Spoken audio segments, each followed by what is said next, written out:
1.1 제3장 믿음에 의한 우리의 중생 회개 1.2 믿음의 결과는 회개이다. 이 점에 관한 몇 가지 오류를 논평함. 1에 4 1.3 1. 믿음의 결과로서의 회개.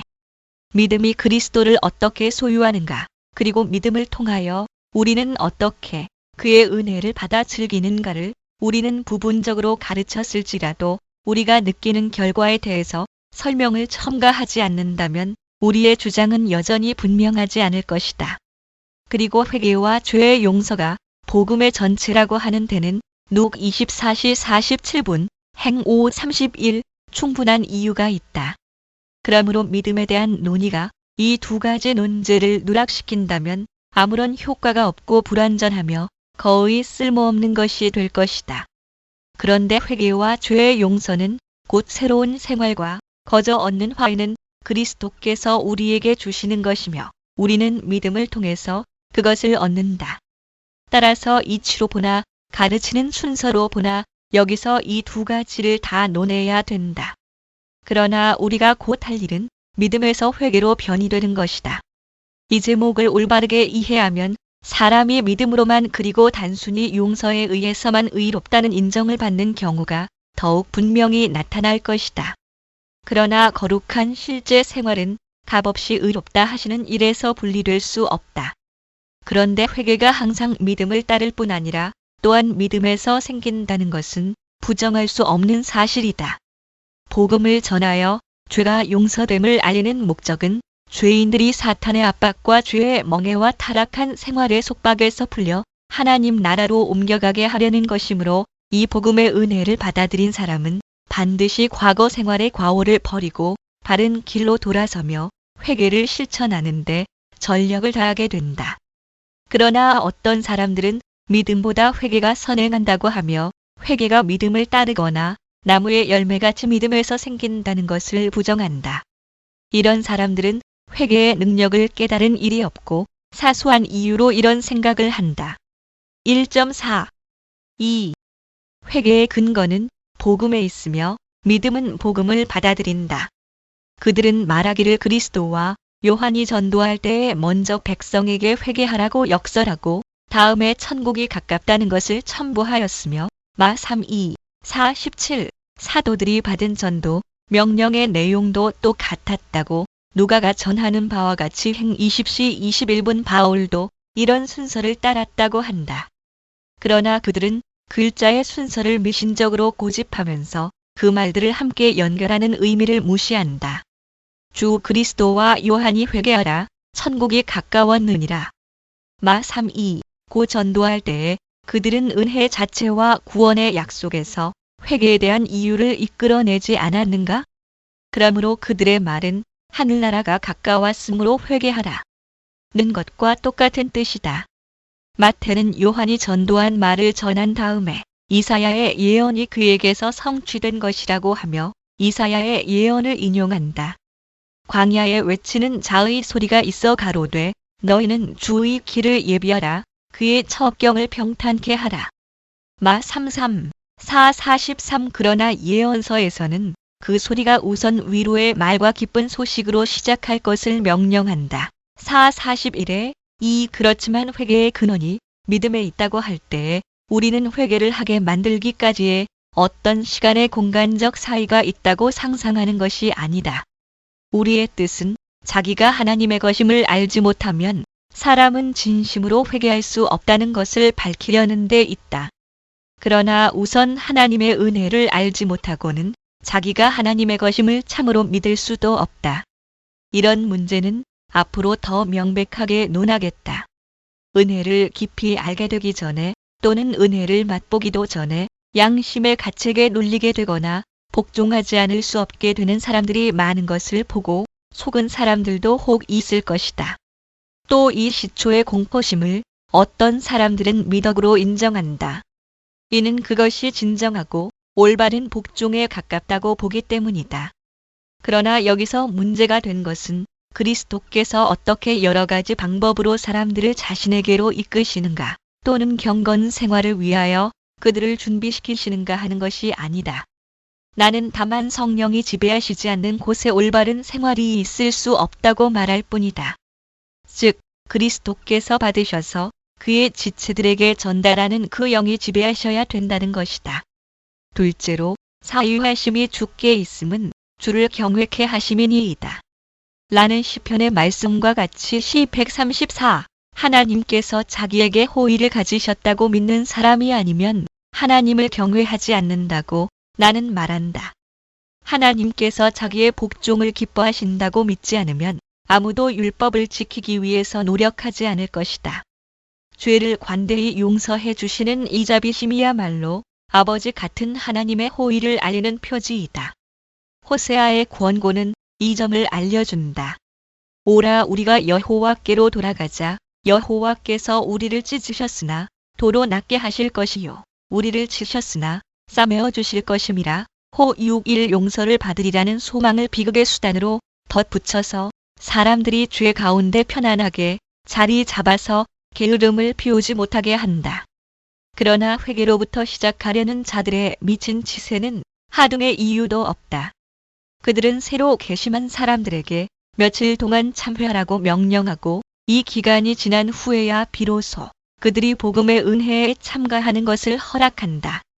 이런 사람들이 제 세례파에 대단히 많고 특히 영적이라는 세상 사람들의 말을 굉장히 기뻐하는 사람들이 그렇다. 그들의 동반자인 예수회 회원들과 그들과 비슷하다는 사람들도 그렇다. 분명히 그들은 경박한 생각으로 회개를 겨우 며칠 동안으로 제한하나 그리스도인은 일평생 회개를 계속해야 한다. 1.5. 3. 죽임과 살림. 그러나 회개에 대해서 잘 아는 어떤 사람들이 훨씬 전에 성경의 표준에 따라 단순하고 진지하게 말한 것이 있다. 그들은 회개는 죽임 모티피케이션과 살림 비비피케이션의 두 부분으로 구성된다고 하였다. 죽임에 대해서 그들은 죄를 인식하며 하나님의 심판을 알게 된 영혼이 슬퍼하며 무서워하는 것이라고 설명한다. 누구든지 죄를 진정으로 알게 된 때에는 죄를 미워하기 시작하며 다음에 진정으로 자신을 싫어하며 자신이 가련한 자, 멸망할 자인 것을 인정하며 새로운 사람이 되기를 원한다. 그뿐 아니라 사람이 하나님의 심판을 조금이라도 느끼게 되면 여기서는 직접적인 인과관계가 있으므로 그는 심리적으로 큰 충격과 타격을 받게 된다. 교만이 꺾이고 낙담하여 떨며 용기를 잃고 절망 상태에 빠진다. 이것이 회개의 시초요. 보통 이것을 통회 컨트리션라고 부른다. 살림은 믿음에서 생기는 위안이라고 해석된다. 바꿔 말하자면 죄의식으로 좌절에 빠지게 되고 하나님께 대한 두려움에 쌓여있던 사람이 후에 하나님의 선하심을 바라보고 즉 그리스도를 통한 그의 자비와 은혜와 구원을 깨닫고 일어나며 정신을 차리며 용기를 회복하고 말하자면 죽었다가 다시 살아나는 것이다.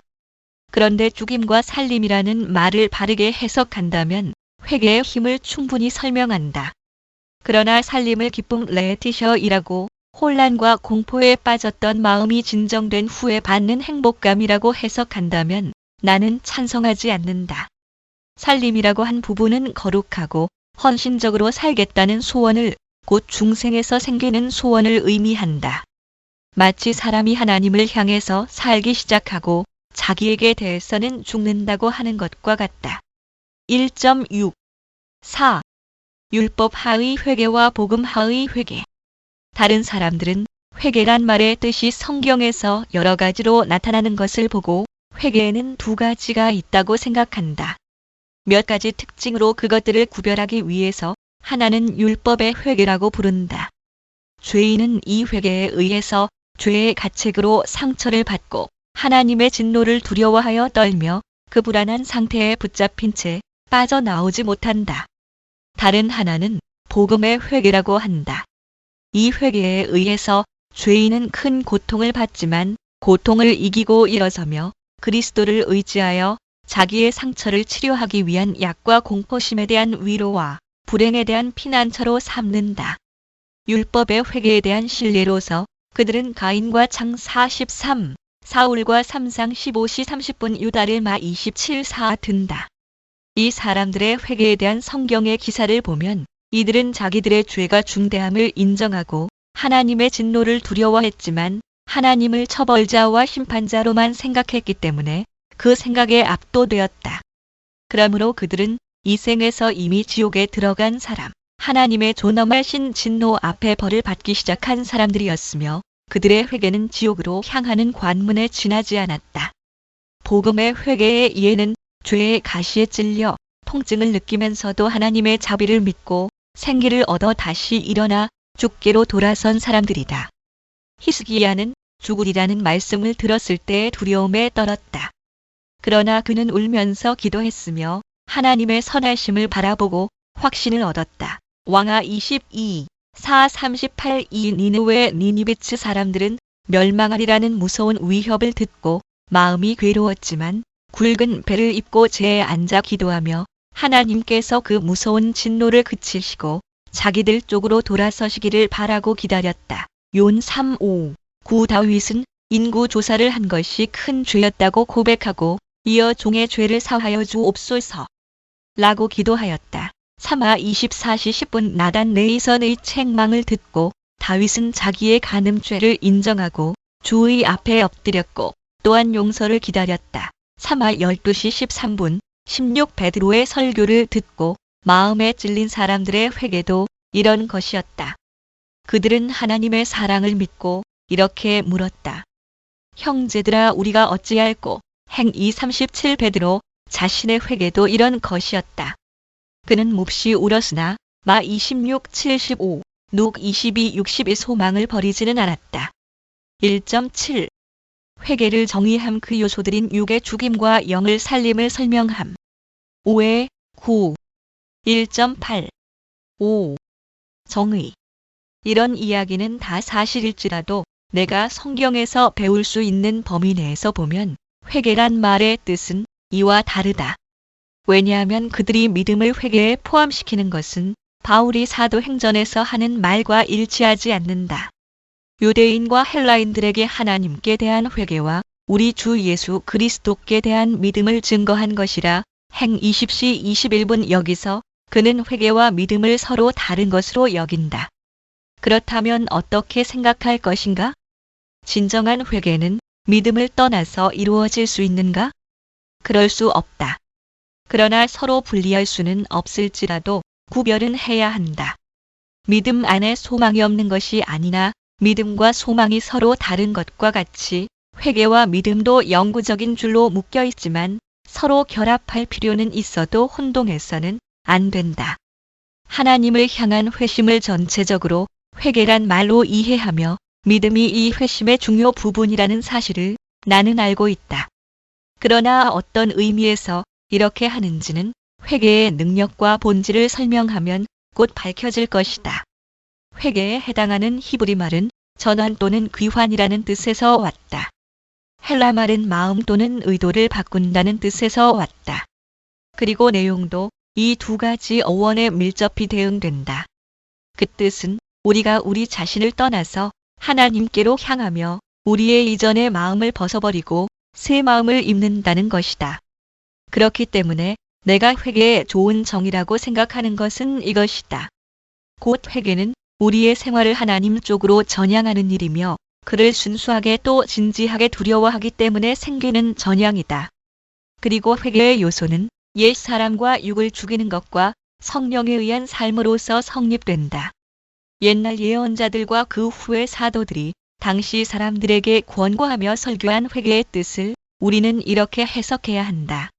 설교자들이 얻으려고 노력한 것은 한 가지뿐이었다. 자기들의 죄를 알고 당황하며 하나님의 심판에 대한 두려움에 가슴을 찔린 사람들이 자기들이 노여우시게 한 분 앞에 꿇어 엎드려 겸손한 태도를 가지며 진정한 회개로 바른 길에 다시 들어서는 것이었다. 그러므로 주께로 돌아서라 또는 돌아가라, 바른 정신을 차리라 또는 회개하라, 마 3:2 등의 말은 같은 뜻으로 서로 바꿔 쓰인다. 그래서 성경에 있는 역사를 보면 하나님을 무시하고 정욕대로 방종하게 살던 사람들이 하나님의 말씀에 순종하기 시작하며 그들의 지도자가 부르는 곳으로 언제든지 갈 생각을 하게 됐을 때에 그들은 하나님을 향하여 회개했다고 한다. 삼상칠리 참조. 또 요한과 바울은 모든 행동에서 이런 회개를 보이며 증거하는 생활을 회개에 합당한 열매를 맺는 것이라고 한다. 누 38, 행 26-20, 롬 6-4 참조. 1.9. 6. 회개는 하나님께로 돌아서는 것. 그러나 더 앞으로 나아가기 전에 우리가 결론한 정의를 좀 더 분명히 설명하는 것이 좋겠다. 우리는 회개를 세 가지 제목으로 나누어 검토해야 한다. 첫째로, 회개는 하나님께로 생활을 전향하는 것이라고 할 때에 그것은 외면적인 행위뿐만 아니라 영혼 자체가 변모할 것을 요구한다. 영혼은 그의 성질을 벗어버려야만 비로소 새로운 갱신과 조화되는 행위를 낳을 수 있다. 이 변화를 표현하고자 선지자는 회개하라고 권하는 사람들에게 새 믿음을 가지라고 한다. 겔 18시 31분. 그러므로 모세는 이스라엘 백성이 어떻게 회개하며 하나님께로 올바르게 돌아갈 수 있는가를 알려주기 위해서 마음을 다하고 성품을 다하라 고 자주 가르친다. 신육 5, 10시 12분, 32, 6, 12 말은 예언서에서 자주 반복되었다. 렘 24-7. 또 모세는 회개를 마음의 할례라고 불러서 가장 깊은 감정까지 검토한다. 신 10시 16분, 36. 그러나 회개의 진상을 가장 잘 나타내는 것은 예레미야 4장에 있는 말씀이다. 이스라엘 아내가 돌아오려거든 내게로 돌아오라. 너희 묵은 땅을 갈고 가시덤불 속에 파종하지 말라. 너희는 스스로 할례를 행하여 너희 마음 가죽을 베고 나 여호와께 속하라. 렘 4-1, 3에 4. 여기서 그들이 무엇보다도 먼저 가장 깊은 마음속에서 사악한 생각을 떼어버리지 않으면 의를 행하려 하여도 아무것도 성취하지 못하리라고 주께서 단정하시는 것을 보라. 또 그들의 마음을 철저히 움직이시려고 그들이 대하고 있는 분은 술책이 통하지 않는 하나님이시란 것을 경고하신다. 이는 하나님께서는 두 마음을 가지는 것을 미워하시기 때문이다. 약 18 참조. 그러므로 위선자들이 여러 가지 의식으로 가시적으로는 회개하는 척하면서 자기들이 압박하고 있는 가난한 사람들의 불법의 무거운 짐을 풀어주려고 하지 않는 그 서투른 노력을 이사야는 야유한다. 4, 58, 6. 거기서 그는 또 어떤 의무를 다하면 진지하고 올바른 회개가 되는가를 훌륭하게 밝혀준다. 1.10. 7. 회개는 하나님을 두려워할 때에 생긴다. 둘째로, 우리는 회개는 하나님을 진지하게 두려워하는 데서 생긴다고 말했다. 이는 죄인의 마음이 회개를 하려면 먼저 하나님의 심판을 생각하고 정신을 차려야 하기 때문이다. 하나님께서 심판대에 오르셔서 모든 말과 행동에 대한 설명을 요구하시는 날이 오리라는 잘못된 생각이 마음속 깊이 철저하게 박힐 때에 가련한 죄인은 일순간도 평안하지 못하고 심지어 호흡까지도 자유롭지 못할 것이며 생각하는 것은 오직 어떻게 생활 방식을 고쳐야 심판대 앞에 떳떳이 설 수 있을까 하는 것이다. 그렇기 때문에 성경에서 회개를 전할 때에는 심판에 관해서 언급하는 때가 많다. 예레미야의 예언서에는 그렇지 아니하면 너희 행악을 인하여 나의 분노가 불같이 발하여 사르리니 그것을 끌 자가 없느니라 고 하는 말씀이 있다. 렘 4-4. 바울이 아덴 사람들을 책망할 때에 알지 못하던 시대에는 하나님이 허물지 아니하셨거니와 이제는 어디든지 사람을 다 명하사 회개하라 하셨으니 이는 천하를 공의로 심판할 날을 작정하시고라고 하였다. 행 17시 30분, -31. 그 밖에도 여러 구절이 있다. 성경은 간혹 과거에 받은 벌을 가리켜 하나님의 심판이었다고 선언한다. 이것은 만일 죄인들이 속히 회개하지 않으면 더 큰 벌이 내릴 것이라는 것을 생각하게 하려는 것이다. 신명기 29장 19절 이하에 이런 예가 있다.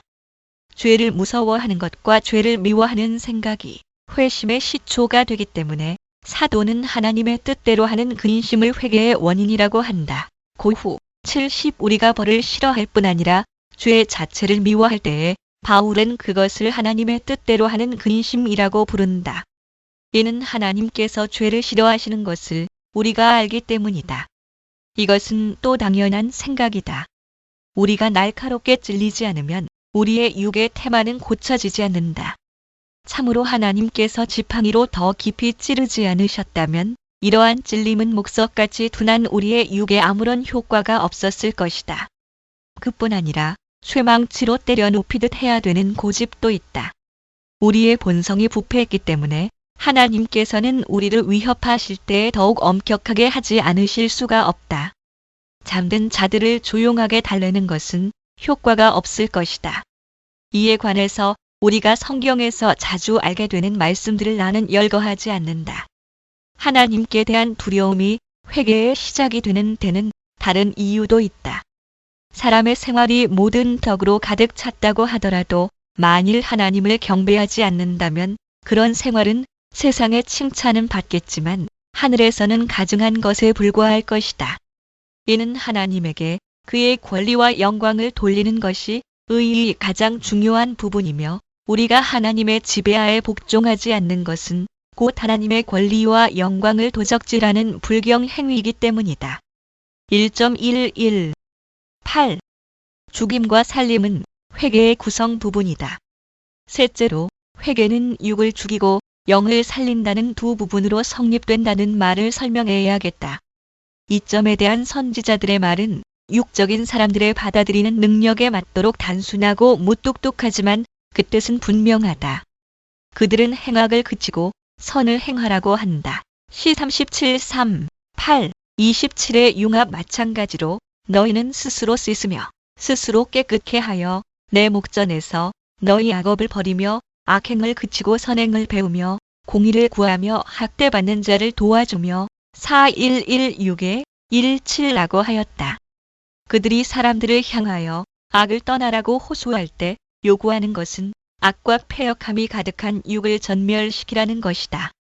우리 자신을 벗어버리며 우리가 타고난 성질에서 떠난다는 것은 심히 어려운 일이다. 또 우리 자신에서 나온 것을 무엇이든지 일소하지 않으면 우리의 육을 완전히 말살했다고 할 수 없다.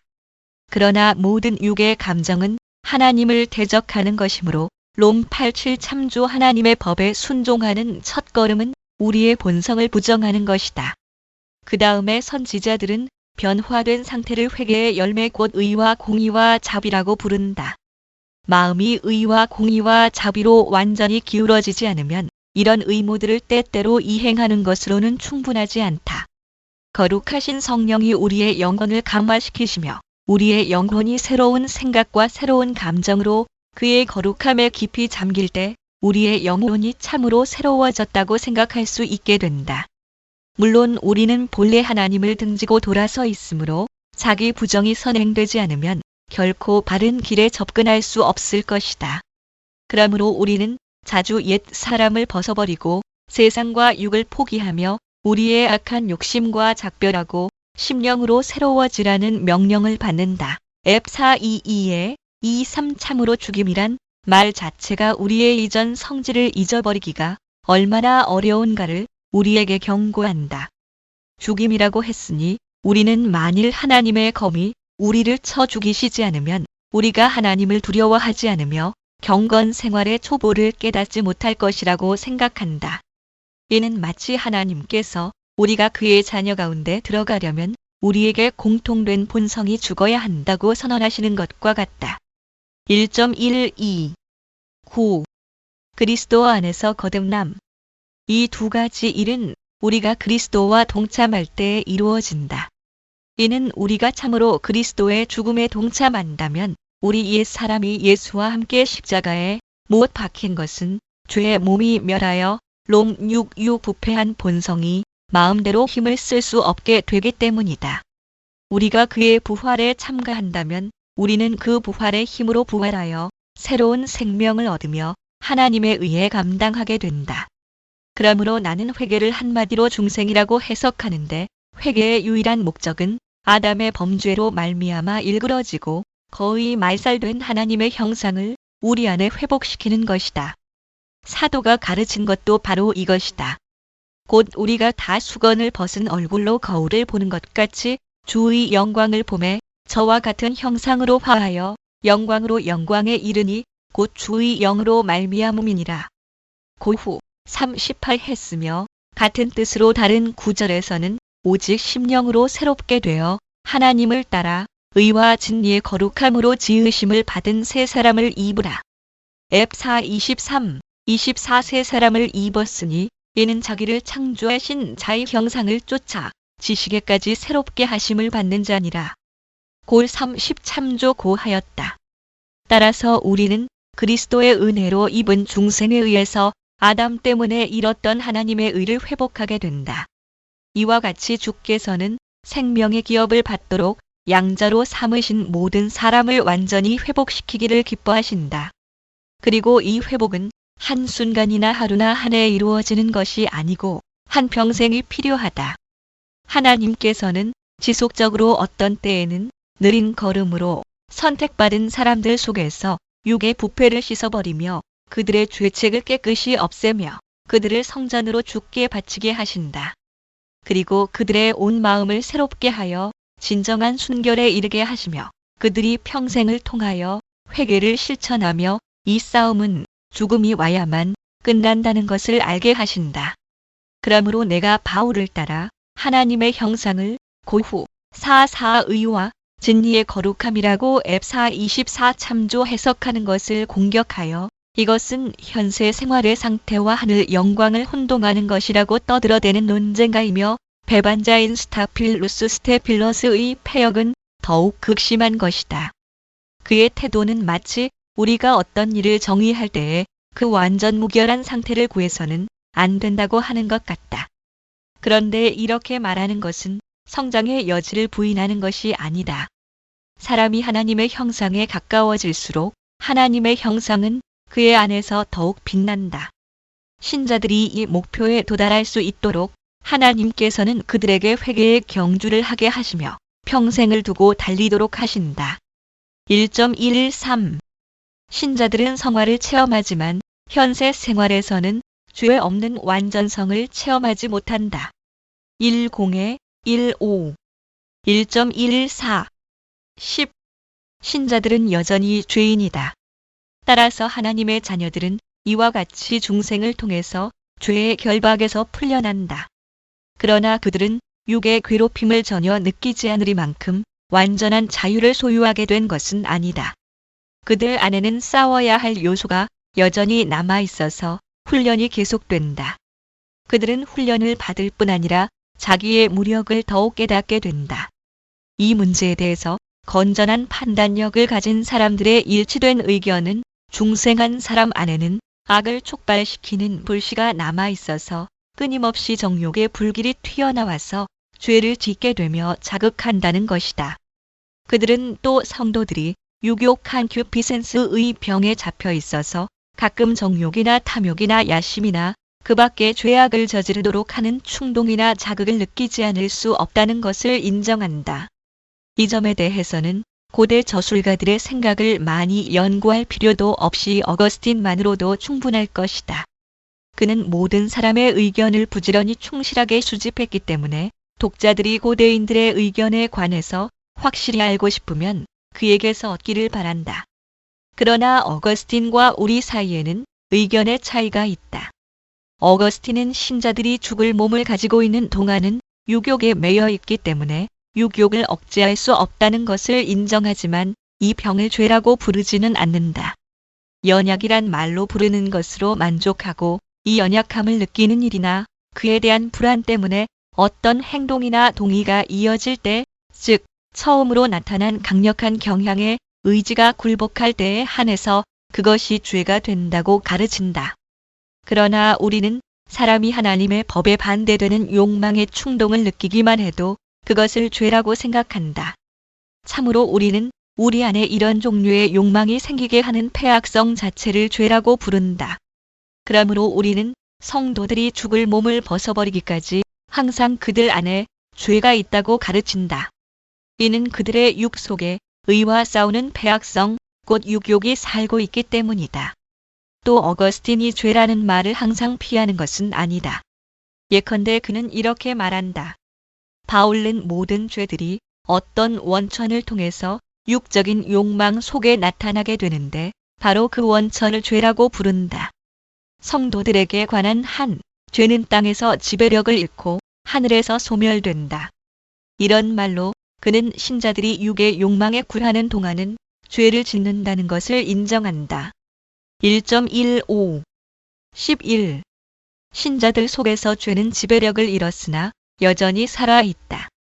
하나님께서는 세례를 통하여 구원의 은혜를 약속하시며 선택하신 사람들에게 그 구원을 실현하심으로써 교회를 모든 죄에서 깨끗하게 하신다고 한다. FOE6에 27 우리는 이 말씀이 죄의 본체보다도 죄의 행실에 관한 것이라고 생각한다.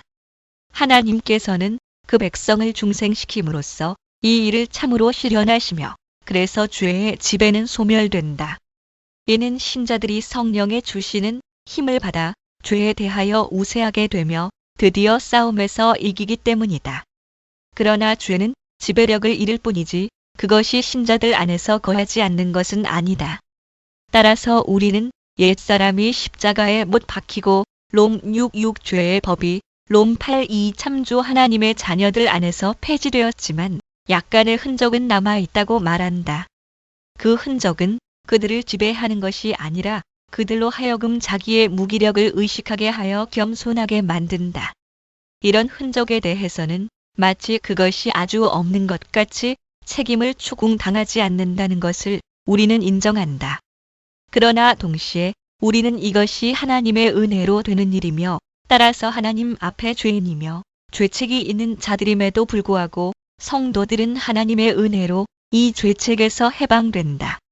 이 사실에 대한 명백한 증거들이 성경에 있으므로 우리는 우리의 견해를 확인하기 어렵지 않을 것이다. 로마서 7장에서 바울이 한 말보다 더 명백한 어떤 증언이 필요한가? 우선 거기에서 바울은 거듭난 사람으로서 말한다. 롬 7.6 이 점을 우리는 다른 곳에서 밝혔고 어거스틴도 반박할 여지가 없는 논리로 이 점을 증명한다. 그가 악과 죄라는 말을 사용하는 사실에 대해서는 언급하지 않겠다. 우리를 반대하고자 하는 사람들이 이 말들을 억지로 흠잡을 수도 있을 것이다. 그러나 하나님의 법에 반대되는 것이 악이란 것을 누가 부정할 것인가? 의를 방해하는 것이 죄란 것을 누가 부정할 것인가? 간단히 말해서 정신적 불행이 있는 곳에는 반드시 죄책이 관련되었다는 것을 누가 인정하지 않을 것인가? 그러나 이 병에 대한 이런 사실들은 바울이 모두 공부하였다. 그리고 우리는 이 문제 전체에 대해서 간단히 다룰 수 있는 믿을 만한 지시를 율법에서 받는다. 율법은 너는 마음을 다하고 성품을 다하고 힘을 다하여 내 하나님 여호와를 사랑하라. 고 우리에게 명령했다. 신 6.5 마 22시 37분 우리 영혼의 모든 능력이 하나님께 대한 사랑으로 충만해야 된다고 하였으므로 하나님께 대한 사랑을 떠나서 허망한 것으로 끌려가려는 경향이나 생각을 조금이라도 마음속에 가지고 있거나 들여올 수 있는 사람은 이 계명을 지키지 않는 것이 확실하다. 그러면 무엇이라고 할 것인가? 어떤 감정이 갑자기 움직이는 것, 감각으로 지각하는 것, 마음으로 생각하는 것, 이런 것들이 영혼의 능력이 아닌가? 그러므로 이런 능력들이 허망하고 패악한 생각에 굴할 때에 거기는 하나님께 대한 사랑이 그만큼 없는 것이 아닌가? 그렇기 때문에 육의 모든 욕망이 죄라는 것을 인정하지 않으면서 저 육욕의 병을 불이 잘 붙는 물건 틴더이라고 부르며 죄의 원천이라고 인정하는 사람은 율법을 범하는 것이 죄라는 것을 필연적으로 부정할 것이다. 1.16 12. 타고난 부패란 무슨 뜻인가? 사람의 본성에 따라서 느끼는 욕망은 자연을 만드신 하나님 자신이 주신 것인데 그것을 모두 완전히 정죄한다는 것은 불합리하다고 여기는 사람들이 있을는지도 모른다. 이에 대해서 나는 이렇게 대답한다. 즉, 우리는 하나님께서 처음 창조하셨을 때에 사람의 성격에 새기신 경향들을 정죄하는 것이 아니다. 이런 경향들을 없애려면 인간성 자체를 없애야 할 것인데 우리가 정죄하는 것은 하나님의 지배에 반항하는 대담하고도 불손한 충동들 뿐이다. 그런데 인간의 본성이 부패하였으므로 인간의 모든 능력은 오염되고 부패하여 그의 모든 행동이 항상 무질서와 무절제에 빠질 경향이 크다. 이는 이런 경향들이 자제력의 결핍과 불가분리의 관계에 있기 때문이다. 따라서 우리는 이런 경향들을 악하다고 주장한다. 더 간단한 요약을 원한다면 우리는 인간의 모든 욕망이 악하며 죄라고 가르친다. 욕망은 우리가 타고난 그 욕망 때문이 아니고 무질서한 것이기 때문에 죄이다. 그뿐 아니라 욕망이 무질서한 것은 부패하고 오염된 본성에서 순결하거나 진지한 것이 나올 수 없기 때문이라고 우리는 생각한다. 그리고 이 주장은 얼른 보기에는 어거스틴의 생각과 그다지 다르지 않다. 그는 펠라기우스파가 자기에게 씌우려는 오명을 너무 무서워해서 죄라는 말을 사용하지 않은 때도 있었다. 그러나 죄의 법은 성도들 속에 여전히 남아있고 죄책만이 제거된다고 기록했다. 이것을 보면 그가 우리 생각과 다지 다르지 않은 것이 분명하다. 1.17 13. 신자들이 여전히 죄인인 데 대한 어거스틴의 증언. 그의 생각을 더 잘 나타내는 다른 말들을 소개하겠다. 율리아누스를 논박한 에진스트 줄리언이라는 논문집의 제2편에 이런 말이 있다. 죄의 법은 영적 중생에 의하여 사함을 받는 동시에 여전히 죽을 육신 안에 남아있다. 신자들을 중생시키는 성예전에서 죄책이 제거되었기 때문에 사함을 받는다. 그러나 신자들이 대적해 싸우는 상대인 욕망을 자극하기 때문에 그것은 남아있다. 다른 구절에서 그러므로 저 위대한 사도 자신의 지체 안에도 있는 죄의 법은 세례에서 사함을 받으나 제거되지는 않는다. 라고 하였고 또 다른 구절에서 암브로시우스 엠브로즈는 죄의 법을 불법이라고 부르며 이 불법에 대한 죄책은 세례에서 제거되나 불법 자체는 남아있다고 했다. 그리고 육체의 소욕으로 성령을 거스리는 갈 5:17 것은 불법이기 때문이다. 라고 하였다. 또 다른 구절에서 죄책으로 우리를 잡고 있던 죄는 죄책과 함께 죽었다. 그리고 매장이 완결되어 완전히 제거되기까지 죄는 비록 죽었으나 여전히 반항한다. 라고 했다. 제5편에 있는 구절은 더욱 분명하다. 마음의 눈이 어둡다는 것은 동시에 죄며 죄에 대한 벌이며 죄의 원인이다. 그것 때문에 사람이 하나님을 믿지 않으니 죄인 것이다. 그 때문에 교만한 심령이 마땅한 벌을 받으니 죄에 대한 벌이다. 그리고 눈이 어두운 심령의 잘못 때문에 어떤 죄를 지을 때에 그는 죄의 원인이다. 마찬가지로 선량한 정신이 열망하는 것을 반대하는 육의 소욕은 동시에 죄요 죄에 대한 벌이요 죄의 원인이다. 마음이 지배하는 데 대한 불복종이 육욕에 내재하니 육욕은 죄이다. 순종하지 않는 자의 행실에 대한 대가이니 그것은 죄에 대한 벌이다. 반역함으로써 동의하는 자 또는 전염으로 난 자에게서는 그것은 죄의 원인이다. 여기서 그는 조금도 모호한 점이 없이 그것을 죄라고 부른다. 오류가 굴복하고 진리가 강화된 때 그는 중상을 덜 무서워하기 때문이다.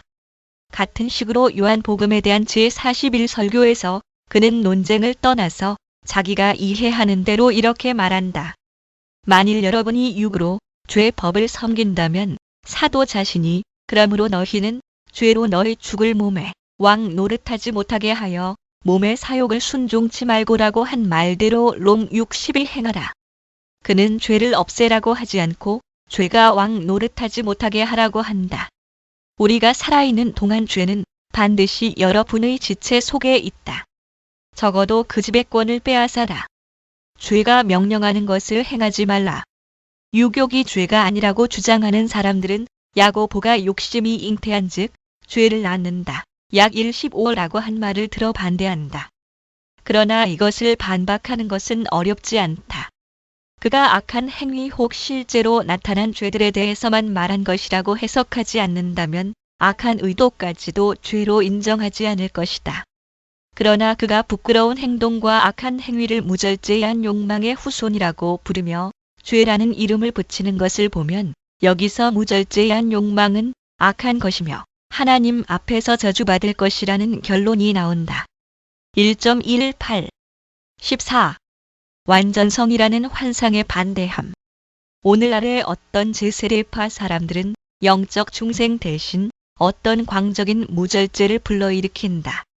그들은 주장하기를 하나님의 자녀들은 순결한 상태로 회복되었으니 육의 정욕을 제어하는 데 걱정할 필요가 없고 지도자인 성령을 따라야 하며 그의 인도를 받으면 결코 빗나갈 수 없다고 한다.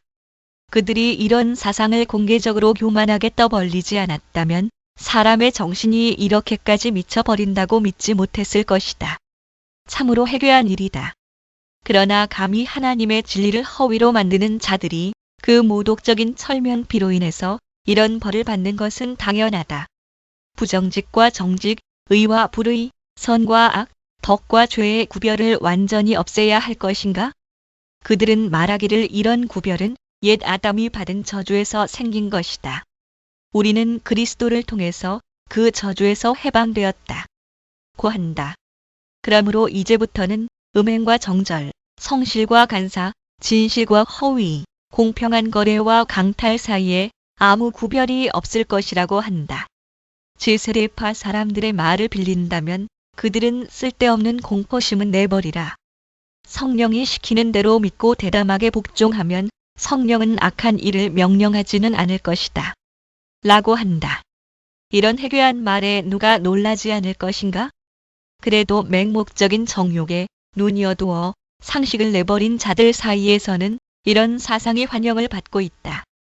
그러나 나는 묻는다. 그들은 우리를 위해서 어떤 그리스도를 조작해내려는가? 그들은 어떤 영을 내뿜는가? 우리는 한 그리스도와 한 성령을 인정한다. 이 영에 대해서는 선지자들이 천거했으며 우리에게 계시된 대로 복음이 선포한다. 우리는 그들이 주장하는 것과 같은 그러한 영에 대해서 전혀 듣지 못했다. 이 성령은 살인, 음행, 술에 취함, 자만, 투쟁, 탐욕, 사기 등의 수호자도 아니요 도리어 사랑, 겸손, 절주, 온화, 평화, 절제, 진실 등의 창시자가 되신다. 성령은 선악에 대해 아무런 생각도 없고 분별도 없이 돌진하는 경박한 영이 아니며 반대로 지혜가 가득하고 공정과 부정을 바르게 구별하는 총명이 가득하신 분이다. 성령은 사람을 선동하여 허랑방탕한 정욕으로 몰아보내지 않고 도리어 옳은 일과 옳지 않은 일을 분간하여 사람들에게 한도와 절제를 지키도록 가르친다. 그러나 무엇 때문에 우리는 이 야수적인 미친 태도를 논박하려고 더 애쓸 것인가? 그리스도인들에게 있어서 성령은 혼란을 일으키는 유령이 아니다. 그들은 이 운명을 꿈에서 만들어냈거나 다른 사람들이 만든 것을 받아들였다. 그와는 반대로 그리스도인들은 성령에 대한 지식을 성경에서 진지하게 찾는다. 성경에서 우리는 성령에 대한 두 가지 사실을 알 수 있다. 첫째로 성령은 우리를 성화시키기 위해서 우리에게 파견되셨다. 그래서 그는 우리의 부정과 불결을 씻어버리시고 우리를 하나님에 의해 복종시키신다. 이와 같은 순종이 성립되려면 저 사람들이 고비를 늦추려고 하는 그 육욕을 먼저 누르고 굴복시켜야 한다. 둘째로 우리는 성령에 의하여 정화되지만 육신을 쓰고 있는 동안은 많은 죄와 무기력에 둘러싸여 있다. 그래서 완전과는 아주 먼 우리는 꾸준히 계속해서 전진해야 하며 죄 속에 얽혀 있으나 매일 그 죄와 싸워야 한다. 이 사실에서 우리는 우리가 태만과 부주의를 떨어버리고 정신을 집중하여 우리의 육의 전술의 부지불식간에 빠지지 않도록 감시해야 된다는 결론에 이르게 된다. 이것은 우리가 사도보다 더 많이 전진했다는 자신이 없다는 것을 전제로 한 말이다. 사도는 사탄의 사자 때문에 여전히 괴로움을 당했으며 고후 12.7 이 일로 인하여 그의 능력이 약한 데서 온전하여 고후 12.9 졌으며 그 자신의 육안에 있는 영육의 분열을 있는 그대로 묘사하였다. 롬 7.6이야 참조 1.19 15 고린도 후서 7장 11절에 있는 회개. 사도가 회개를 설명하기 위하여 7가지 원인과 결과 또는 부분을 열거한 데는 충분한 이유가 있다. 그것은 간절 또는 신중, 변명, 의분, 두려움, 사모, 열심, 징벌의 7가지이다. 고후 70일 내가 이것들이 원인인지 또는 결과인지를 결정하지 못하는 것을 불합리하다고 생각할 것은 아니다. 또 이 7가지는 회개와 연결된 경향이라고 부를 수도 있다.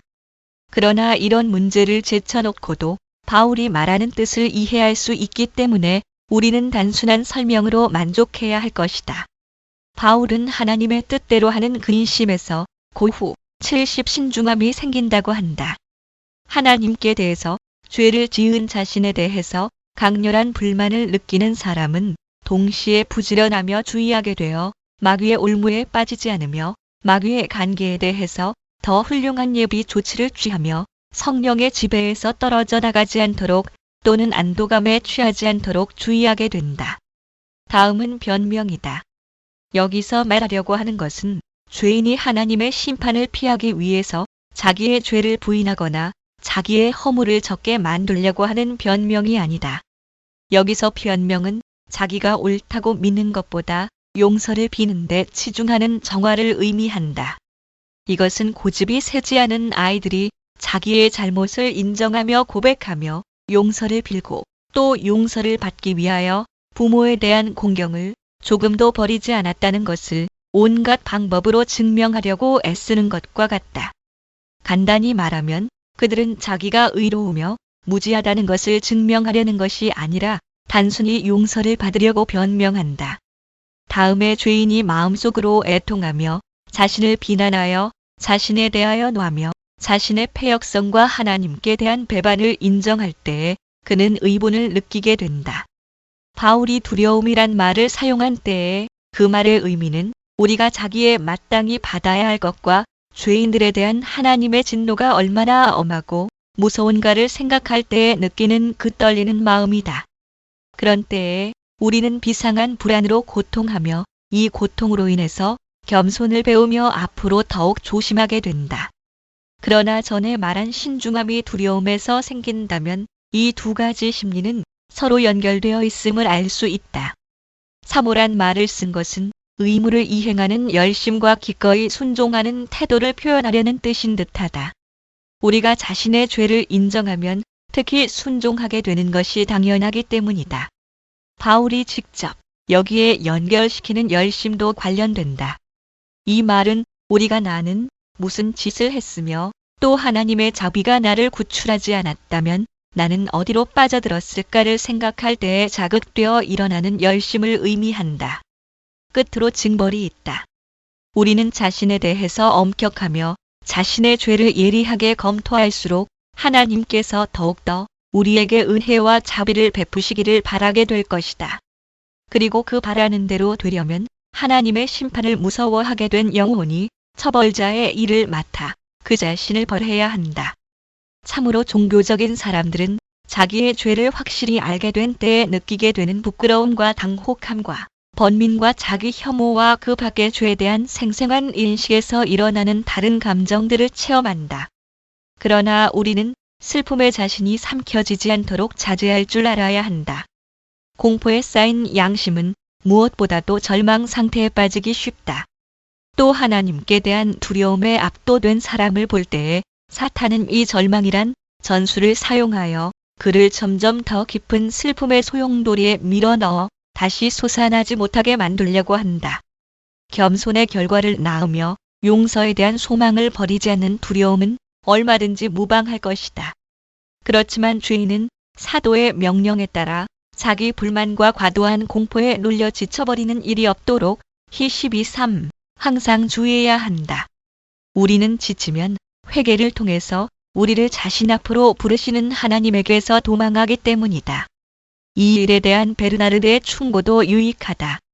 죄에 대한 슬픔은 그것이 계속되지 않는다면 필요한 것이다. 나는 여러분에게 부탁한다. 여러분이 한 일을 생각하고 불안해하며 고통스러워하는 자리를 가끔 떠나서 하나님에게서 받은 은혜들을 생각하는 상쾌한 고원지대로 올라가라. 쓴 쑥에 꿀을 섞어보라. 달게 해서 마시면 쓴 것이 약이 된다. 여러분이 겸손하게 자기를 반성한다면 그와 같이 자비하신 하나님을 생각하라. 1.20 회개의 열매 거룩한 생활, 죄 고백과 용서, 평생 계속하는 회개. 16에 20 1.21 16 외면적인 회개와 내면적인 회개. 이제 우리는 회개에서 생기는 열매의 성격을 알 수 있다. 그것은 하나님께 대한 경건과 사람에 대한 사랑과 생활 전체의 성화와 거룩이다. 간단히 말해서 사람이 하나님의 법을 표준으로 삼아서 자기의 생활을 진지하게 판단하면 할수록 그가 보여주는 회개의 징조는 더욱 더 확실하다. 그러므로 성령께서는 우리의 회개를 재촉하실 때에 자주 율법 계계의 교훈이나 둘째 돌판에 있는 의무들을 우리에게 상기시키신다. 그러나 다른 구절에서는 성령은 먼저 우리의 속마음의 원천이 불결한 것을 정죄하시고 그 다음에 진지한 회개의 표지인 외면적인 증거에 대해 언급하신다. 나는 조금 후에 그리스도인의 생활을 묘사할 때에 이 일에 관한 일람표를 독자들 앞에 제시하겠다. 나는 예언서에서 증거를 수집하지 않을 것이다. 예언자들은 여러 가지 의식을 행함으로써 하나님의 진노를 풀려고 애쓰는 사람들의 미련함을 가끔 멸시하면서 그들이 웃음거리에 불과하다는 것을 폭로한다. 또한 그들은 어떤 때에는 하나님께서 사람의 마음을 들여다보심으로 외면적인 정직한 생활이 회개의 가장 중요한 문제가 아니라고 가르친다. 성경을 조금이라도 아는 사람이라면 우리가 하나님을 상대로 할 때에는 마음의 내면적인 태도에서 시작하지 않고서는 아무 소득이 없다는 것을 다른 사람의 경고를 받을 것 없이 스스로 이해할 수 있을 것이다. 나머지 일에 대해서는 요엘서에 있는 너희는 옷을 찢지 말고 마음을 찢고라는 말씀이 율리 13이해에 적지 않게 도움이 될 것이다. 이 두 가지 충고를 야고보는 죄인들아 손을 깨끗이 하라. 두 마음을 품은 자들아 마음을 성결케 하라. 는 말로 약사팔 간결하게 표현한다. 여기서는 처음 문장에 첨가된 것이 있으나 다음의 근원과 원인을 밝힌다. 곧 사람이 마음속에 하나님의 제단을 쌓으려면 은밀한 더러움을 씻어버려야 한다는 것이다. 그뿐 아니라 우리가 자기를 낮추며 육을 길들이기 위해서 개인적으로 사용하는 외면적인 훈련 방법이 있고 공적으로는 이 방법을 회개의 증거로 사용한다. 고후 71도 이런 훈련은 바울이 말하는 징벌에서 생긴다. 고후 70일 고통하는 마음의 특색들을 든다면 누추한 데서 신음하고 통곡하며 찬란한 것이나 모든 장식을 회피하며 모든 오락에서 떠나는 것이다. 다음에 육의 반역이 얼마나 큰 사악한가를 느끼는 사람은 그것을 억제할 모든 방법을 구한다. 그뿐 아니라 하나님의 정의에 반대하는 것이 얼마나 중대한 잘못인가를 잘 생각하는 사람은 하나님에게 겸손하게 영광을 돌리기까지는 편안할 수 없다. 회개의 열매를 논할 때에 옛날 저술가들은 이런 훈련을 자주 말했다. 그러나 그들은 회개의 힘을 훈련에 포함시키지 않았지만 이런 훈련에 너무 치중한 것으로 나는 생각한다. 독자들은 나의 솔직한 발언을 용서하리라. 이 문제를 현명하게 고려하는 사람은 그들이 두 가지 점에서 적당한 한도를 넘었다고 보는 나의 의견에 동의하리라고 믿는다.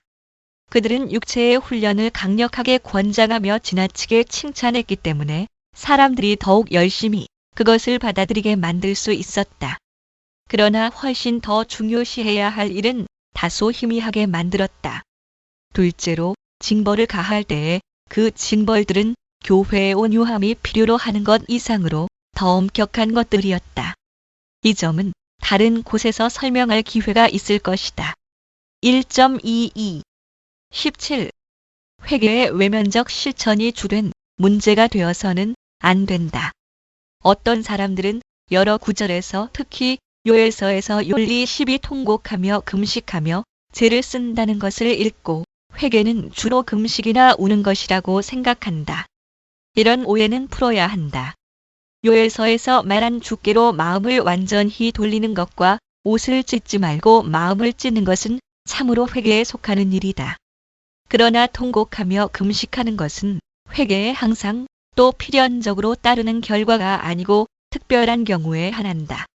요엘은 유대인들에게 큰 재앙이 오리라고 예언했으므로 회개할 뿐 아니라 자기들의 슬픔을 외부에 나타냄으로써 하나님의 진노를 예방하도록 그들을 권고하였다. 범죄한 사람이 재판관 앞에 나타날 때에 그의 자비심을 일으키기 위해 긴 수염, 엉킨 머리, 상복을 입고 애걸하는 것과 같이 유대 사람들은 하나님의 심판대 앞에서 심판을 받았을 때에 그의 엄격한 심판을 면하게 해달라고 가련한 모습으로 비는 것이 마땅했던 것이다. 굵은 배와 재는 옛날에 더 적합한 듯하나 주께서 우리를 파멸이나 재앙으로 위협하시는 듯한 때에는 언제든지 울며 금식하는 것이 매우 합당할 것이다. 주께서는 어떤 위험한 일을 나타내시려고 할 때에 징벌을 내릴 준비와 무장이 다 되었다고 선포하신다. 그러므로 선지자는 백성에게 울며 금식하라고 권고하는 것이 좋다. 바꿔 말하면 주의 심판대 앞에 설 사람들에게 슬퍼하라고 하는 것이다. 그것은 선지자가 그들의 악행이 심판을 받게 됐다고 말했기 때문이다. 이와 같이 현대의 교회 목사들도 자기 백성들 위에 파멸이 임박한 것을 볼 때에 속히 금식하며 통곡하라고 경고하는 것이 좋을 것이다. 이런 경우에 중요한 조건이 있다. 그것은 곧 목사들이 옷을 찢지 말고 마음을 찢으라고 율리 13 더욱더 주의와 노력을 다해서 항상 경고해야 한다는 것이다. 금식이 반드시 회개와 밀접한 관련이 있는 것이 아님은 물론이다. 금식은 특히 재앙이 있는 때를 위한 것이다. 따라서 주께서는 그가 떠나셔서 제자들이 슬픔에 잠기게 될 때까지는 그들이 금식할 필요가 없다고 말씀하시면서 마구 15 금식과 애통을 연결시킨다. 나는 공적인 금식에 대해서 말하고 있다. 신자의 생활은 검소와 절제로 조절되어 평생이 일종의 항구적인 금식 같아야 한다. 그러나 이 모든 문제는 교회 규율 문제를 논할 때에 다시 연구할 것이기 때문에 여기서는 비교적 간략하게 언급할 따름이다. 1.23 18. 하나님 앞과 사람 앞에서 죄를 고백하는 것에 대하여. 그러나 나는 여기서 이 점을 삽입하고자 한다. 즉, 외면적인 고백을 회개라고 부를 때에 내가 설명한 회개의 진정한 의미에서 탈선하게 된다는 것이다. 회개는 죄책에 대한 고백이라기보다 하나님께로 돌아서는 것이며 동시에 벌과 심판대 앞에서는 이를 피할 수 있도록 하나님에게 간구하는 것이다. 그러므로 베옷을 입고 재에 앉는다는 것은 마 11시 21분, 룩 10시 13분 하나님께서 우리의 중대 범행 때문에 우리에 대해서 노하실 때에 우리의 자기 혐오를 표시하는 증거에 불과하다. 이런 고백은 공적이며 천사들과 세상 앞에서 우리 자신을 정죄하며 하나님의 심판을 예상하는 것이다. 자기의 죄에 대해서 관대한 사람들의 태만을 책망하기 위해서 바울은 우리를 살폈으면 하나님에 의해서 판단을 받지 아니하려니와라고 한다. 고전 11시 31분 우리의 회개에 대해서 사람들을 의식적이며 공개적인 증인으로 세우는 것이 항상 필요한 것은 아니지만 하나님에게 개인적으로 고백하는 것은 진정한 고백의 일부이며 이것을 게을리할 수는 없다. 우리 자신을 자랑하는 죄, 탈로 되지 않도록 가식적으로 숨기는 죄를 하나님께서 용서하신다면 그런 불합리한 일은 없을 것이다. 우리가 매일 짓는 죄를 고백하는 것이 마땅할 뿐 아니라 큰 죄에 대해서는 오래전에 잊은 것이라도 회상해서 고백해야 한다. 다윗은 좋은 예를 보여준다. 최근에 지은 죄를 부끄러워하면서 그는 모태에 있었을 때까지 돌아가서 자기를 검토한다. 그리고 그때에도 자기는 육의 더러움에 감염되어 있었고 부패했었다는 것을 인정한다. 시 51~3에 5 또한 그는 자기의 죄책을 경감하기 위해서 그렇게 한 것이 아니다. 군중 속에 숨으며 다른 사람들을 끌어넣음으로써 벌을 면하려고 하는 사람들이 많지만 다윗의 행동은 훨씬 다르다. 자기는 바로 유아 시대부터 부패했었고 지금까지 계속해서 악행의 악행을 거듭해노라고 고백하며 자기의 죄책을 공공연하게 확대한다. 다른 곳에서는 자기의 과거 생활을 회상하면서 젊었을 때의 죄를 용서해 달라고 하나님의 자비를 간구하였다. 시 25:7 그러므로 만일 우리가 우리의 무거운 짐을 지고 신음하며 우리의 악행을 통곡하면서 하나님에게 사죄를 간구한다면 그때 비로소 우리는 영적인 잠에서 깨어났다는 것을 증명하게 될 것이다. 그뿐 아니라 우리가 끊임없이 실천하도록 명령을 받은 회개와 마치 죽었다가 다시 살아난 것 같은 사람들의 회개는 서로 다르다는 것을 주의해야 한다. 이런 사람들은 수치스럽게도 타락을 했거나 제멋대로 방종한 생활에 뛰어들어 죄를 지었거나 일종의 반역을 감행해서 하나님의 지배를 벗어났던 자들이다. 왜냐하면 성경에서는 회개를 권고할 때에 이를테면 죽음에서 생명으로의 소생을 의미하는 때가 많기 때문이다. 한 백성이 회개했다고 할 때에 그들은 우상 숭배와 그 밖의 중대한 죄악에서 돌아섰다는 뜻이다. 그러므로 바울은 더러움과 음란함과 호색함을 회개치 아니하는 고후 12시 21분 죄인들 때문에 슬퍼 울리라고 선언한다. 이 구별에 주의하지 않는다면 회개하라는 호소를 받는 사람이 적다는 말을 들을 때에 우리가 부주의하게 될 염려가 있다. 곧 육을 죽이는 일이 우리와는 관계가 없다는 오해를 할 수 있다. 그러나 비열한 욕망은 항상 우리를 괴롭히며 악습은 자꾸만 싹이 틈으로 우리는 육을 죽이는 데 대한 관심을 늦출 수 없다. 그러므로 마귀가 하나님을 두려워하는 자리에서 떼내어 죽음의 올가미에 걸어넣은 사람들에 대해서만 요구되는 특별한 회개가 있다고 해서 일상적인 회개가 없어지는 것이 아니다. 우리의 본성은 부패했기 때문에 우리는 평생을 두고 이런 회개에 계속해서 유의하지 않을 수 없다. 1.24 19. 회개와 용서는 서로 관련되어 있다. 복음이 회개와 죄의 용서라는 두 제목으로 완전히 표현될 수 있는 것이 사실이라면 또 이것은 분명한 사실이다. 주께서 자기의 백성을 값없이 의롭다 하시는 것은 동시에 자신의 영에 의한 성화를 통해서 그들을 진정한 의에 복구시키려는 것이 아닌가? 그리스도의 길을 준비하기 위해서 파견된 사자 요한은 회개하라, 천국이 가까웠느니라 고 선포하였다. 마 3:2, 4, 17 회개하라고 권고함으로써 요한은 그들이 스스로 죄인인 것과 그들의 모든 것이 하나님 앞에서 정죄를 받았다는 것을 인정하라고 충고하였다. 그리고 그렇게 인정함으로써 그들이 육을 죽이며 성령으로 새롭게 태어나기를 진심으로 원하게 되기를 바란 것이다. 또 하나님 나라를 선포함으로써 그들이 믿음을 가지도록 호소하였다. 그가 하나님 나라가 가까이 왔다고 선포했을 때에 하나님 나라란 것은 죄의 용서와 구원과 생명과 그 밖에 우리가 그리스도 안에서 얻는 모든 것을 의미하였다. 그러므로 다른 복음서를 보면 죄 사함을 받게 하는 회개의 세례를 전파하니라고 하였다. 막 1:4, 눅 3:3 이것은 죄의 짐에 눌려 지친 그들로 하여금 주께로 돌아서며 용서와 구원에 대한 소망을 품으라고 한 것이 아니고 무엇인가? 그리스도께서도 오셔서 때가 찼고 하나님 가라가 가까웠으니 회개하고 복음을 믿으라 고 전파하셨다. 막 1:15 우선 그는 자신에게서 하나님의 자비의 보고가 열렸다고 선언하셨다. 다음에 회개를 요구하신다. 그리고 마지막으로 하나님의 약속을 믿으라고 하신다. 그러므로 복음 전체를 간략하게 요약하려고 하셨을 때에 자신이 고난을 받고 죽은 자 가운데서 살아날 것과 또 그의 이름으로 죄 사함을 얻게 하는 회개가 전파될 것이라고 하셨다. 눅 24시 26분 4, 6에 4, 7 그리고 그가 부활하신 후에 사도들은 예수를 하나님이 살리시고 이스라엘로 회개케 하사 죄 사함을 얻게 하시려고라고 전파하였다. 행 530에 3.1 복음의 가르침을 통해서 사람들이 자기들의 생각과 성향과 노력은 모두 부패하고 악하다는 말을 들을 때에 그리스도의 이름으로 회개가 선포된다. 따라서 사람들은 하늘나라에 들어가려면 거듭나야 된다. 사람들이 그리스도께서 그들을 위한 구속과 의와 구원과 생명이 되셨다는 고전 1:30 말씀을 들을 때에 그리고 그리스도의 이름으로 그들은 하나님 앞에서 값없이 의롭고 무죄한 자로 인정을 받는다는 말을 들을 때에 거기서 죄의 용서가 선포된다.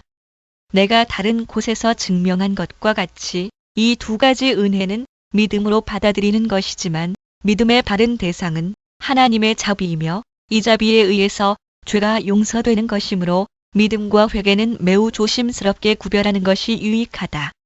1.25 20 어떤 의미에서 회개는 용서의 선행 조건인가? 죄에 대한 증오심이 회개의 시초이며 그리스도를 아는 지식에 우리를 처음으로 접근하게 만든다.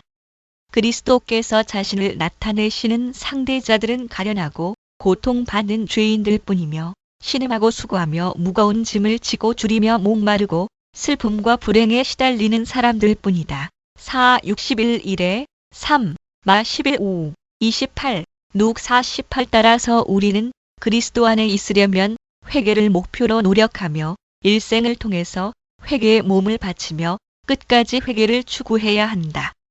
그리스도께서는 모든 죄인을 부르러 오셨으나 부르시는 목적은 회개시키려는 것이었다. 마 93 참조 그는 무가치한 자들에게 파견되셨으나 그것은 그들로 하여금 각각 사악에서 돌아서게 하려는 것이었다. 행 3 26, 5 31 참조 성경에는 이런 증언이 가득하다. 그렇기 때문에 하나님께서 죄를 용서해 주겠다고 하실 때에 우리들에게 회개할 것을 요구하시는 것이 보통이다. 거기에는 그의 자비가 사람들이 회개하는 원인이 되어야 한다는 뜻이 포함되었다. 너희는 공평을 지키며 의를 행하라. 나의 구원이 가까이 왔다. 라고 그는 말씀하신다. 4, 56, 1도 구속자가 시온에 임하며 야곱 중에 죄과를 떠나는 자에게 임하리라. 4, 59, 20 또 너희는 여호와를 만날 만한 때에 찾으라. 가까이 계실 때에 그를 부르라. 악인은 그 길을 불의한 자는 그 생각을 버리고 여호와께로 돌아오라. 그리하면 그가 긍휼히 여기시리라. 4, 55, 6에 7 마찬가지로 회개하고 돌이켜 너희 죄 없이 함을 받으라고 한다. 행 39 그러나 이런 조건은 우리의 회개가 근거가 되어 우리가 죄의 용서를 받을 자격이 생긴다는 뜻이 아니다. 그렇지 않고 주께서는 회개시키고자 하시는 사람들에게 자비를 베풀기로 결정하시고 만일 그들이 은혜를 얻고 싶으면 어느 방향으로 가야 되는지를 알리신다. 따라서 이 육신의 감옥에서 살고 있는 동안 우리는 끊임없이 우리의 부패한 본성의 결정과 아니 우리의 타고난 영혼 그 자체와 싸워야 한다. 플라톤은 죽음을 명상하는 것이 철학자의 생활이라고 했다. 그러나 우리는 더욱 진실한 말을 할 수 있다. 즉, 육을 죽이기 위해서 끊임없이 노력하며 훈련하여 드디어 육을 완전히 죽이고 하나님의 영이 우리 안에서 주관하시게 되도록 하는 것이 그리스도인의 일생이라는 것이다. 그러므로 나는 자기를 심히 싫어할 줄 아는 사람은 많은 유익을 얻었다고 생각한다. 자기를 싫어하되 진흙 구덩이에 박혀서 전진하지 못하는 것이 아니라 하나님을 향해서 속히 가며 하나님을 사모하는 것이다. 이는 그리스도의 생생과 사사의 접붙임을 받아 계속적인 회개에 유의하게 되기 위해서이다. 참으로 죄를 진심으로 미워하는 사람들은 이렇게 할 수밖에 없다. 이는 먼저 의에 대한 사랑에 사로잡힌 사람이 아니면 결코 죄를 미워하지 않기 때문이다. 이 생각은 가장 순수한 것인 동시에 성경의 진리와 가장 일치한다고 나는 생각한다. 1.26 회개와 용서를 받을 수도 없는 죄들 2.1에 2.5 1.27 21 회개는 값없이 거저 주시는 하나님의 선물이다. 더 나아가 회개는 하나님께서 주시는 특별한 선물이다. 이 점은 위에서 말한 것으로 분명하며 길게 설명할 필요가 없다고 믿는다. 따라서 교회는 하나님의 이 은혜를 찬양하며 하나님께서 이방인에게도 생명 얻는 회개를 주신 것을 보고 놀랐다. 행 11시 18분 고후 70 바울은 디모데에게 불신자들을 부드럽고 관대하게 대하라고 명령하면서 하나님께서 그들에게 회개하는 마음을 주셔서 그들은 마귀의 올무에서 벗어나게 될 것이라고 말한다. 딤후 225에 26 참으로 하나님께서는 모든 사람의 회심을 원하신다고 선포하시며 모든 사람에게 공통적인 권고를 보내신다. 그러나 권고의 효과는 거듭나게 하시는 성령에 달렸다. 이는 우리가 사람을 창조할 수 없는 것과 같이 자기 능력으로 더 훌륭한 본성을 입을 수도 없기 때문이다. 따라서 중생의 전 과정을 통해서 우리는 그의 만드신 바라 선한 일을 위하여 지으심을 받은 자니 이 일은 하나님이 전에 예비하사 우리로 그 가운데서 행하게 하려 하심이니라. F25 하는 데는 충분한 이유가 있다. 하나님께서는 죽음에서 구하시고자 하는 사람을 거듭나게 하시는 성령으로 살리신다. 엄밀히 말한다면 회개가 구원의 원인이 아니지만 그것을 믿음에서 그리고 하나님의 자비에서 분리시킬 수 없기 때문이다. 이 점은 이사야도 증거한 대로 이미 밝혀졌다. 구속자가 시온에 임하며 야곱 중에 죄과를 떠나는 자에게 임하리라. 4:59-20 하나님께 대한 두려움이 왕성한 곳에서는 어디서나 사람의 구원을 위해서 성령이 역사하셨다는 것은 확실한 사실이다. 따라서 이사야서를 보면 신자들은 자기들이 하나님에게 버림을 받았다고 호소하고 슬퍼하면서 버림을 받았다는 일종의 표지로서 자기들의 마음을 강팍하게 만드신 것을 가리킨다. 4:63-17 배교자들을 구원의 소망에서 제외하려고 한 사도는 그들은 다시 새롭게 하여 회개케 할 수 없나니 라고 그 이유를 제시한다. 히 6:4-6 분명히 하나님께서는 멸망하는 것을 원하시지 않는 사람에게 아버지 같은 그의 은혜를 보이시며 이를테면 그의 고요하고 기쁜 얼굴로 그들을 그에게로 이끄신다. 그러나 불경하여 용서하실 수 없는 자들은 버림을 받은 자들의 마음은 강팍하게 만드시며 그들에 대해서는 진노를 나타내신다. 의식적으로 배교하는 자들에 대해서 사도는 이런 벌이 있으리라고 위협한다. 이것은 복음에 대한 믿음을 버리며 하나님을 조롱하며 그의 은혜를 멸시하며 그리스도의 피를 모독하며 짓밟으며 히 10시 29분 참으로 힘을 다해서 그리스도를 다시 십자가에 못 박는 자들이다. 히 6:6 어떤 엄격한 사람들이 터무니없는 주장을 하듯이 바울은 모든 의식적인 죄에 대해서 용서받을 희망이 없다고 말하지 않는다. 그러나 배교만은 용서를 받을 수 없으며 따라서 하나님을 모욕하는 모독죄에 대해서 하나님께서 용서의 여지없이 엄격한 벌을 내리시는 것은 당연하다고 가르친다. 그의 말을 인용한다면 한 번 비추임을 얻고 하늘의 은사를 맛보고 성령에 참여한 바 되고 하나님의 선한 말씀과 내세의 능력을 맛보고 타락한 자들은 다시 새롭게 하여 회개케 할 수 없나니 이는 자기가 하나님의 아들을 다시 십자가에 못 박아 현저히 욕을 보임이라. 히 6:4-6 하였다. 다른 구절에서도 그는 우리가 진리를 아는 지식을 받은 후 짐짓 죄를 범한 즉 다시 속죄하는 제사가 없고 오직 무서운 마음으로 심판을 기다리는 것만 있으리라. 히 10시 26분 -27 하였다. 옛날 로바티아누스 파너베이시에니스츠가 미친 듯이 날뛴 것은 이런 구절들을 오해했기 때문이었다. 어떤 선량한 사람들은 이 구절들에 나타난 냉엄한 태도의 반감을 가지고 이 서한에는 사도적 정신이 그 모든 부분에 살아있음에도 불구하고 이것을 거짓된 작품이라고 믿었다. 그러나 우리는 이 서한을 받아들이는 사람들을 상대로 논의하는 것이므로 이 말씀들이 그들의 오류를 지지하지 않는다는 것을 쉽게 증명할 수 있다.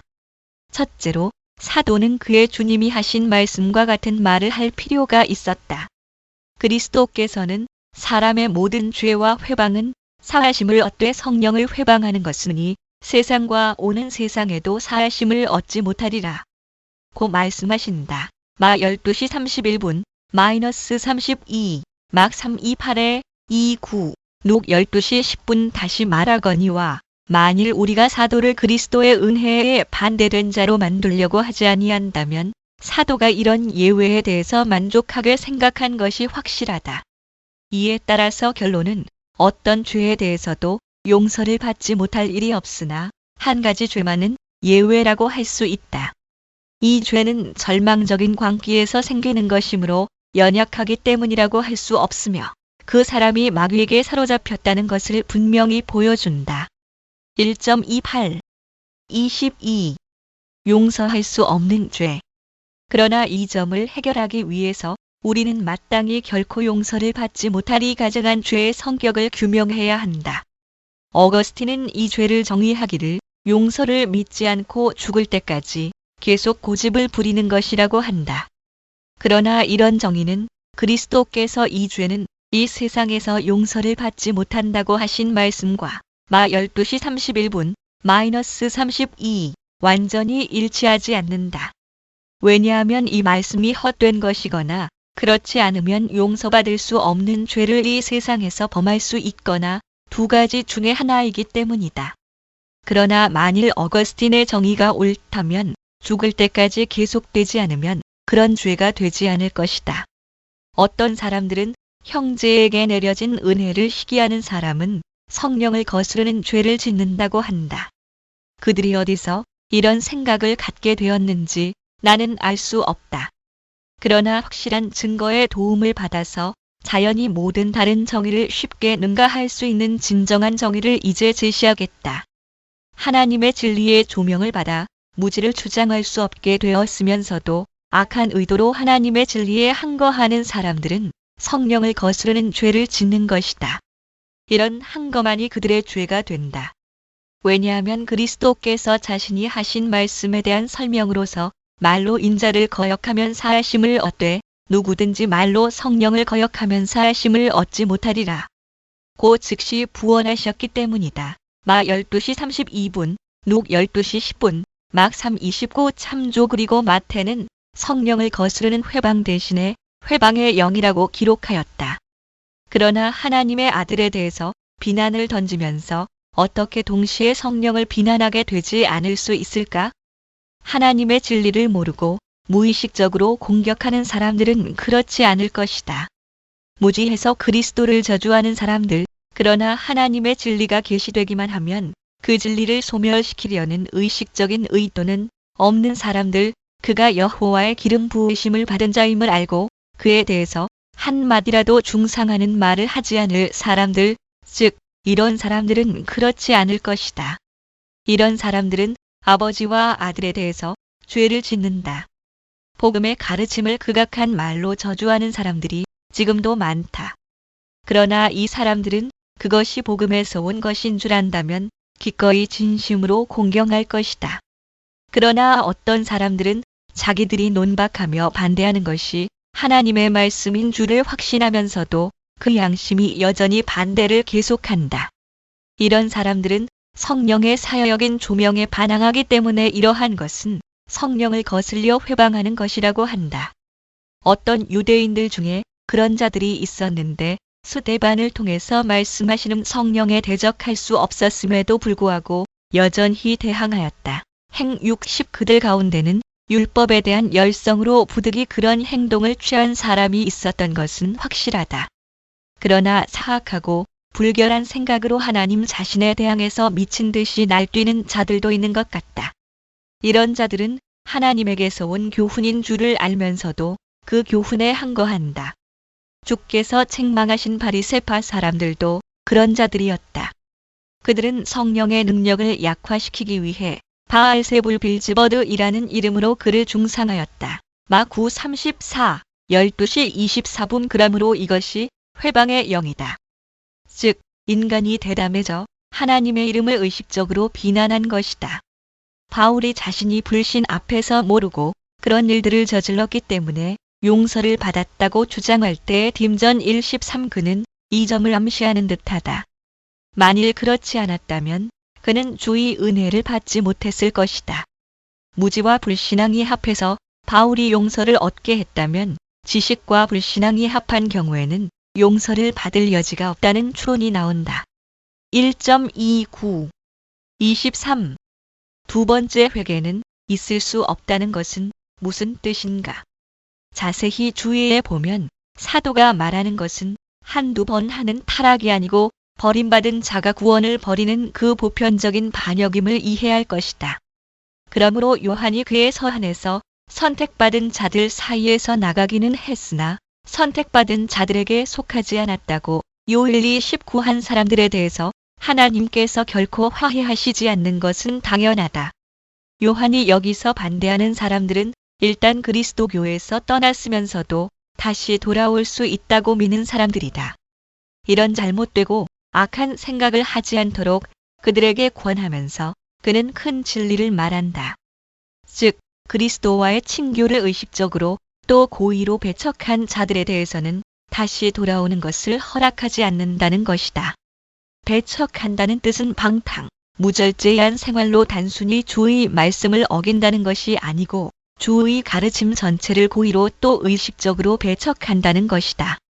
그러므로 기만성이 타락과 죄를 지음이란 말들에 있다. 히 66, 11, 16 그래서 노바티아 노스파는 타락을 해석할 때 그것은 주의 율법에서 도둑질하지 말라, 음행하지 말라고 배웠으면서도 절도 행위나 음행을 버리지 않는 사람의 행동이라고 한다. 그러나 나는 주장한다. 여기는 암시적인 대조법이 있어서 전에 말한 것과 반대되는 모든 것을 요약하고 있다. 그래서 여기서 말하는 것은 어떤 특수한 실수가 아니라 하나님을 등지고 완전히 돌아서는 것, 이를테면 전인이 배교하는 것을 의미한다. 그러므로 사도가 한 번 비추임을 얻고 하늘의 은사를 맛보고 성령에 참여한 바 되고 그리고 하나님의 선한 말씀과 내세의 능력을 맛본 후에 타락한 자들에 대해서 말할 때의 히육 4의 5, 그것은 성령의 조명을 의식적인 불경건으로 없애고 하늘의 은사의 맛을 뱉어버리는 자들은 성령에 의한 성화에서 스스로 단절하며 하나님의 말씀과 내세의 능력을 유린하리라는 뜻으로 해석해야 한다. 고의적이며 계획적인 불경건이란 뜻을 더 잘 표현하기 위해서 사도는 뒤에 있는 다른 구절에서 고의로 이라는 말을 첨가한다.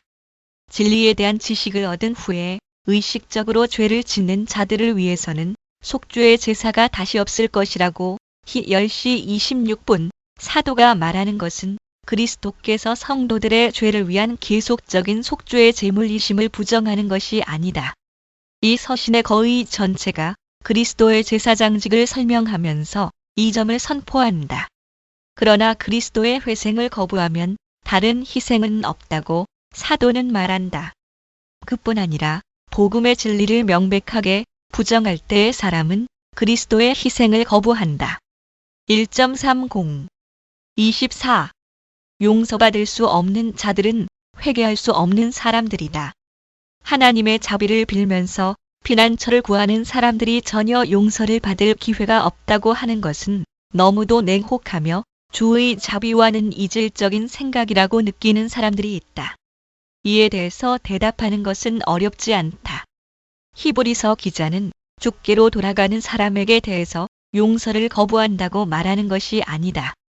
반면 그들이 하나님의 은혜를 잊었기 때문에 하나님의 정당한 심판으로 영원히 눈이 어두웠고 그 결과로 회개할 능력이 없다고 주장한다.